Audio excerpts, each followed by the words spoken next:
चलिए स्टूडेंट्स, महादेवी वर्मा की अगली कविता जिसका शीर्षक है मधुर मधुर मेरे दीपक जल, कविता आज हम शुरू करेंगे, पढ़ेंगे। इस कविता के माध्यम से उन्होंने अपने जीवन के अणु अणु को दीपक की लो की भांति अपने प्रियतम के पथ में प्रकाश दिखाने के लिए अपने प्रीतम के पथ में त्याग देने की कामना की है। कवित्री कहती है कि मधुर मधुर मेरे दीपक जल। इसमें कवित्री ने जो है अनुभूति और चिंतन एक दूसरे से मिलकर घुल मिलकर एकाकार हो गए हैं। निर्जा की मूल भावना इस कविता में कवित्री ने, आइए हम इसमें पढ़ते हैं, देखने को मिलती है। दीपक कवित्री के जीवन का प्रतीक है और अपने जीवन के अणु अणु करते एक एक कण कण को दीपक की लो की भांति जलाती हुई अपने प्रियतम का पथ प्रकाशित करना चाहती है, रोशन करना चाहती है। परोपकार, वेदना तथा त्याग की भावनाओं का प्रतीक है। अपने जीवन को प्रसन्नता पूर्वक प्रिय की साधना में होम कर देना चाहती है। बहुत आसान और छोटी सी सुंदर सी कविता है। कवित्री कहती है कि मधुर मधुर मेरे दीपक जल, युग युग प्रतिदिन प्रति क्षण प्रति फल प्रियतम का पथ आलोकित कर। कि हे मेरे जीवन रूपी दीपक, मधुर मधुर मेरे दीपक जल। कवित्री कहती कि हे मेरे जीवन रूपी मधुर दीपक, तू मधुर मधुर करते धीरे धीरे जलता रहे, तू जलता रहे युग युग, युग युग करते युगों युगों तक, प्रतिदिन प्रति क्षण हमेशा जलता रहे और उसका जो प्रतिफल है, उसे जो प्राप्त होगा, उससे मेरे प्रियतम के मार्ग को आलोकित करता रहे, जिससे उनकी कठिनाई का अंधकार मिट जाए और उन्हें मेरे पास तक आने में किसी प्रकार की कठिनाई परेशानी न हो।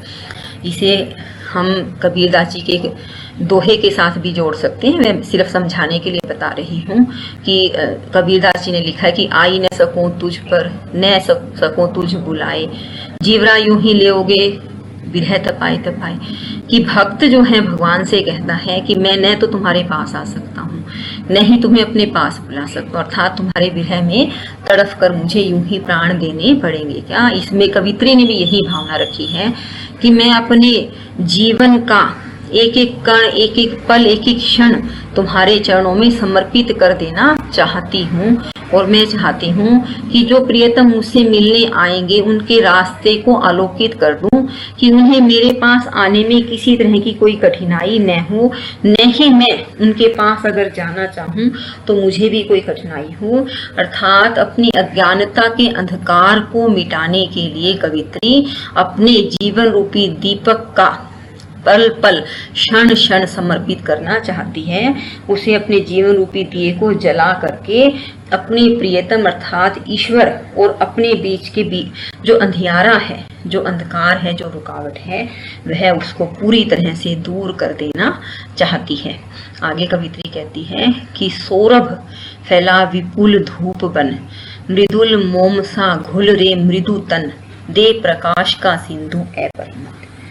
अब कवित्री कहती है जीवन रूपी प्रतीक, जीवन के प्रतीक दिए को संबोधित करते हुए कहती है कि हे मेरे मधुर दीपक, तू धूप बनकर संसार में अत्यधिक सुगंध को फैला दे। सौरभ फैला, विपुल करते अत्यधिक मात्रा में धूप बन करके, सौरभ फैला विपुल, कि सारे संसार को पूरी तरह से बहुत ज्यादा मात्रा में सुगंधित कर दे धूप बन करके। हे मेरे जीवन रूपी दिए, तू धूप बन करके संसार में अत्यधिक सुगंध को, खुशबू को फैला दे, महक पूरे संसार को महका दे। मृदुल मोम सा घुल रे मृदुतन, और संसार को सुगंधी में बनाने के लिए, उसे प्रकाश देने के लिए अपने सुंदर शरीर को कोमल मोम की तरह घुला दे।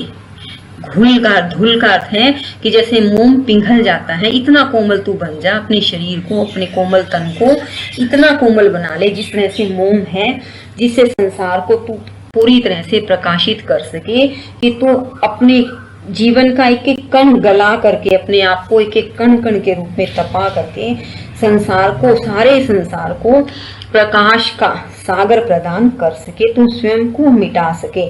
कवित्री कहती है तेरे जीवन का अणु गलगल, अणु का अर्थ है अणु बहुत छोटा कण होता है, किसी बहुत छोटे पार्टिकल को हम अणु कहते हैं। अपने जीवन के प्रत्येक कण कण को, अणु को गला करके कवित्री कहती है कि संसार के अंदर प्रकाश का सिंधु अर्थात अपरिमित, जिसकी कोई सीमा नहीं हो, ऐसे प्रकाश के सिंधु को तू फैला दे।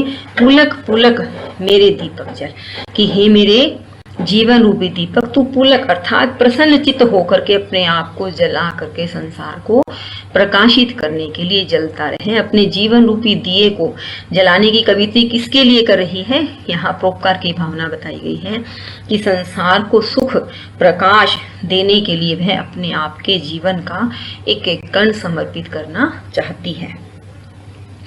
सारे शीतल कोमल नूतन मांग रहे तुझसे ज्वाला कण। अब कवित्री कहती है अपने दीपक को, अपने जीवन रूपी जीवन के प्रतीक दीपक को संबोधित करते हुए कहती है कि संसार के सारे शीतल कोमल और नूतन पदार्थ तुझसे अग्नि कण मांग रहे हैं। ज्वाला कण का अर्थ है अग्नि कण मांग रहे हैं। शीतल कोमल और नूतन का अर्थ है नए।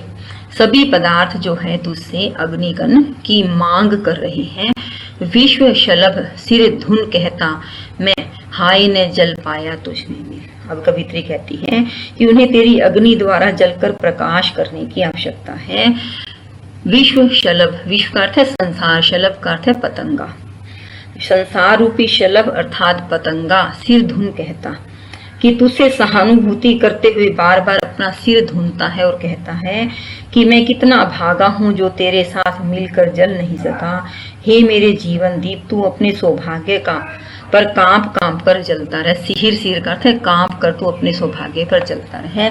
इसमें कवित्री ने यह भाव बताया है कि जो संसार के लिए जलता है, तपता है, परोपकार करता है, हमेशा उसी की जीत होती है, उसी को पहचान मिलती है। और जब उसे त्याग करके संसार में प्रकाश फैलाते हुए अन्य लोग देखते हैं तो उन्हें भी यह बात महसूस होती है कि काश इस संसार या परोपकार की जो अग्नि जल रही थी, परोपकार किया जा रहा था, इसमें मैं अपना भी बलिदान दे पाता, ऐसा फिर सबको महसूस होता है। इसलिए अपने जीवन रूपी दीपक को कवित्री बार बार कहती है कि तू इस अपने सौभाग्य पर, अपने आप पर इतरा मत, कांप कांप कर ही सही अर्थात धीरे धीरे ही सही, पर जलता रहे और सारे संसार को प्रकाशित करता रहे। इस तरह से कवित्री के मन का भाव यह है कि अपने आप को कष्ट देकर भी वह सारे संसार को सुख प्रदान करना चाहती है। आगे बढ़ते हैं कि जलते नभ में देख असंख्य स्नेहहीन नित कितने दीपक। कवित्री कहती है कि इस संसार के अंदर न जाने मैंने कितने, तू जलने में किसी प्रकार की व्यथा का अनुभव न कर। अपने जीवन दीपक को कहती है कि अगर तुझे कष्ट भी हो रहा है तो कोई कष्ट महसूस मत कर, व्यथा का, दुख का अनुभव न कर, क्योंकि संसार में न जाने कितने असंख्य मात्रा में जो स्नेहहीन नित कितने दीपक, जिनके पास कोई प्यार नहीं है, अपनापन नहीं है, उन कितने दीपकों को मैंने जलते हुए देखा। इस संसार रूपी आकाश में कितने अगणित तारे तेल रहित होकर था, जिनके पास प्रेम रूपी तेल नहीं है, जलते हुए देखा है। जल में सागर का उर जलता, विद्युत ले खिलता है बादल, कि जो सागर जल में होने पर भी बड़वा नल से जो आग जल में लगती है, उससे कितनी बार उसका हृदय जलता है। बादल बिजली को लेकर फिरता है, अर्थात बादल बिजली से निरंतर स्वयं को जलाता रहता है। कवित्री कहती है कि संसार में न जाने कितने प्राकृतिक नजारे हैं, कितनी प्रकृति की चीजें हैं। समुद्र का उन्होंने उदाहरण दिया है, बादल का दिया है, और कहते हैं आकाश में न जाने कितने तारे रूपी दीपक जलते रहते हैं जिनके पास प्रेम नहीं है। अर्थात संसार में न जाने कितने लोग हैं जिनके पास कोई न कोई कमी, कोई न कोई दुख अवश्य होता है। और ऐसी स्थिति के अंदर कवित्री कहती है कि अगर तुझे जलने में कोई तकलीफ है, अपने जीवन के रूपी दीपक को, अपने जीवन के प्रतीक दीपक को ये कहती है तू इस बात का कोई गम न कर, दुख न कर। संसार में न जाने कितने लोग ऐसे होते हैं जो संसार में जल करके भी दूसरों को सुख प्रदान करते हैं। कवित्री के कहने का अर्थ सिर्फ इतना है कि यदि हम कोई परोपकार कर रहे हैं तो हमें उसके लिए किसी प्रकार के कष्ट का अनुभव नहीं करना चाहिए, क्योंकि दूसरों के सुख के लिए जो कष्ट उठाता है उसके सारे दुख कुदरत, ईश्वर खुद दूर करते हैं। कुदरत की सभी चीजें अपने आप को जला करके, अपने आप को तपा करके प्राणी मात्र को सुख प्रदान करती हैं, और यही इस मनुष्य का भी कर्तव्य